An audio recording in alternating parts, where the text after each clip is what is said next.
میرے نئے آنے والے دوستوں کے لیے مکی سورہ ہے، 111 آیتیں ہیں۔ نبی کی نبوت پہ دلیل سورہ ہے۔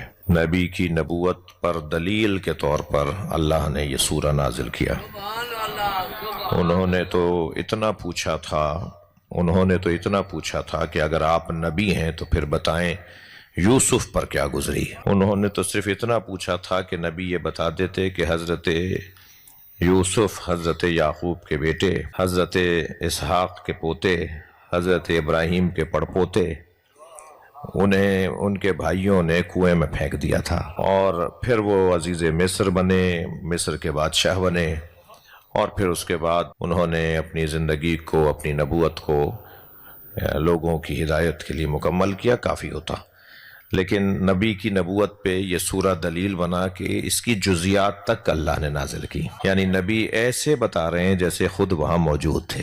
ایک دلیل نبی کی نبوت پہ سورہ یوسف ہے۔ سورہ یوسف ہو یا سورہ طٰہٰ ہو یا سورہ حجرات، یہ چند وہ سورے ہیں کہ جو اخلاقی پیغامات، سماجی مسائل، سیاسی مسائل، معاشی مسائل، گھریلو الجھنیں، ہمارے معاملات اور حالات زندگی کے لیے رہنما سورے ہیں۔ ہم مسلسل کیفیات حرب اور جنگ کی کیفیت میں ہیں، ہم مسلسل اندر ایک لڑائی چل رہی ہوتی ہے، ایک ہمیں برائیوں کی طرف راغب کرنے والا نفس ہے، ایک ہمیں برائیوں سے روکنے والا نفس ہے۔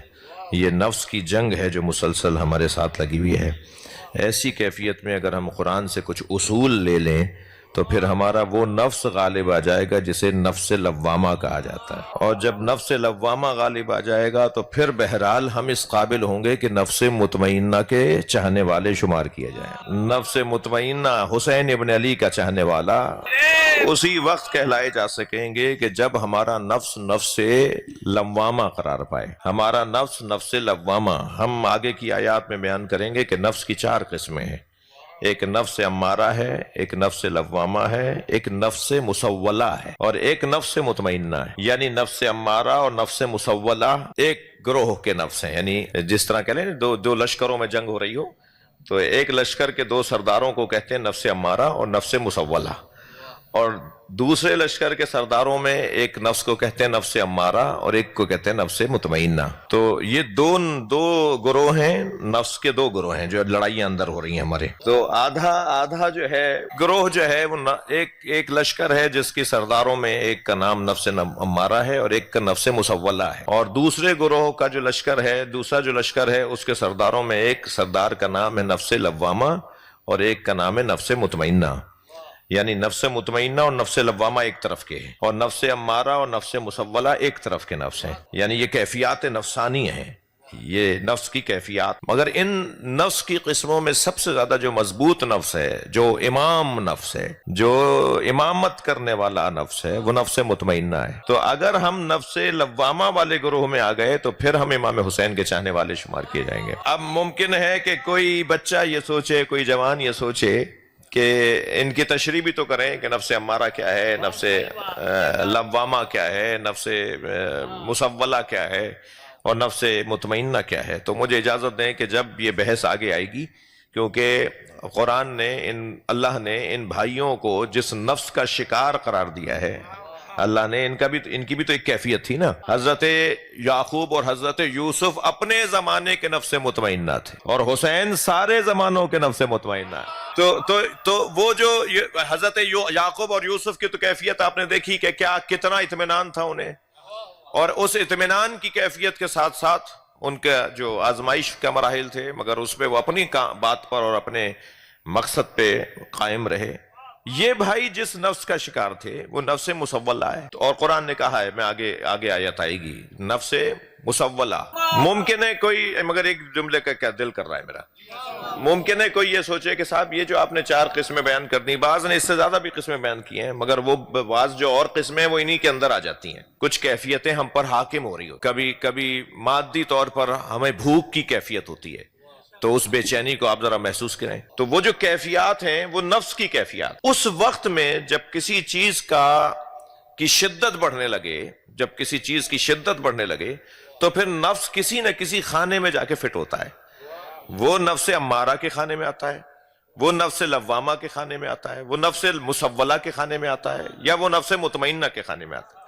وہ کہیں نہ کہیں جا کر اپنا موقف اختیار کرتا ہے، کہیں نہ کہیں جا کے اپنا محاذ سنبھالتا ہے، کہیں نہ کہیں جا کے اپنا مورچہ سنبھالتا ہے۔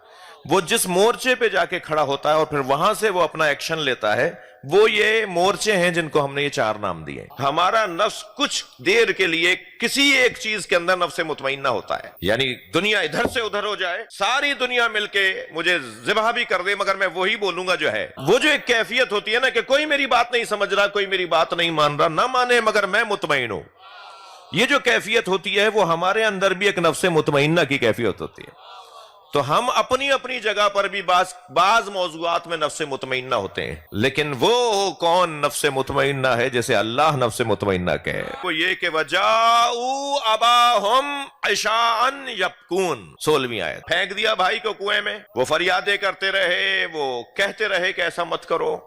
ان کا کہنا، ان کا اونچی آواز میں بولنا، ان کا مدد مانگنا، یہ نفس مطمئنہ کے خلاف نہیں ہے، اس کی کیفیت کے خلاف نہیں ہے، یہ در حقیقت حجت کا تمام کرنا ہے۔ اتنے بڑے تھے، اتنے عظیم تھے، تو یہ کیوں کہہ رہے تھے کہ مت مارو مجھے نہ مارو، میرا یہ لباس نہ اتارو؟ جب بھائی ان کا لباس اتارنے لگے، ان کا مجھے عریان نہیں کرو، میرے لباس کو نہ اتارو۔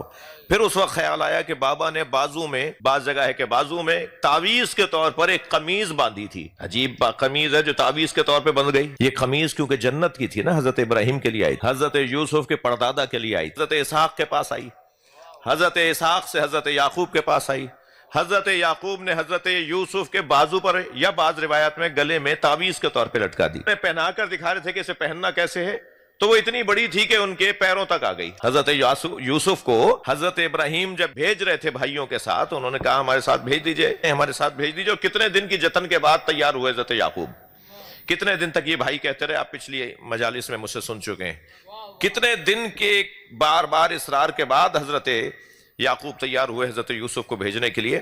تو پھر انہیں اپنے گھر سے قیمتی سامان رکھنے والی جگہ سے ایک قمیض نکال کر لائے حضرت یعقوب اور حضرت یوسف کو پہنائی۔ وہ تو کیونکہ حضرت ابراہیم کی قمیض تھی نا، حضرت ابراہیم کے قد کی قمیض تھی، ابھی باہر جا رہی تھی، یعنی اتنی لمبی قمیض تھی۔ تو انہوں نے کہا بابا یہ تو میرے لیے نہیں ہے۔ تو پھر حضرت یعقوب نے فرمایا بیٹا کچھ دیر کے لیے اطمینان کرو، یہ تمہارے قد کے مطابق خود ہو جائے گی۔ ہاں، وہ قمیض پھر حضرت یوسف کے قد کے مطابق خود بخود ڈھل گئی، اور پھر وہ قمیض امام حسین نے کربلا میں جناب زینب سے مانگی، اور وہ آج امام زمانہ کے پاس قمیض ہے۔ یہ کیسی قمیض ہے جو کبھی حضرت ابراہیم پر پوری اترتی ہے، کبھی حضرت اسحاق پر ہی پوری اترتی ہے، کبھی حضرت یعقوب پر پوری اترتی ہے، کبھی حضرت یوسف پر پوری اترتی ہے، پھر کبھی کربلا میں امام حسین پر، اور آج امام زمانہ کے پاس۔